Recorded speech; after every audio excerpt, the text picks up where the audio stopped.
በተቀያየረ ጊዜ ሁሉ የሚቀያየረው የሚሊተሪ ስርዓት ዳግም ሪስቶር በማድረግ ከፍተኛ ስራ ተሰርቷል።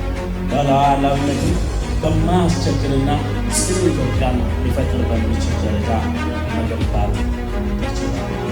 የደቀቀ የኢኮኖሚ ስርዓት የነበራት ሀገር ፓርቲያችንም ሆነ መንግስታችን ሀገሪቷን ለመምራት እድል ባገኘበት ማግስት ከውስጥም ከውጭ የነበሩ ጫናዎች፣ የዕዳ ጫናዎች ከፍተኛ እንደነበረ ሁላችንም እንገነዘባለን። ይህንን የዕዳ ጫና ብቻ ሳይሆን ሀገር ሆና እንድትቀጥል የኢኮኖሚ መሰረት ያስፈልግ ስለነበረ ሀገር በቀል የኢኮኖሚ ማሻሻያዎችን በማድረግ የማክሮ ኢኮኖሚ ማሻሻያ ሰፊ የሚባሉ የሀገራችንን ችግር እንዲፈታ ተደርጓል።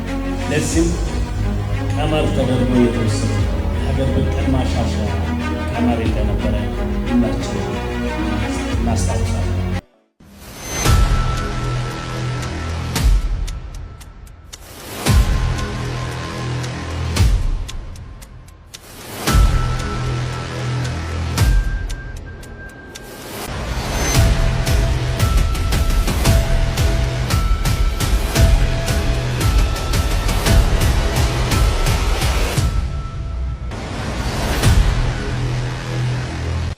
ይህም በምግብ ሉዓላዊነትና ዘመናዊ ግብርና በተጨባጭ የተሻገርንበትን ታላቅ ድል የሚያበስር የጥጋብና ራስን የመቻል ምልክት ነው።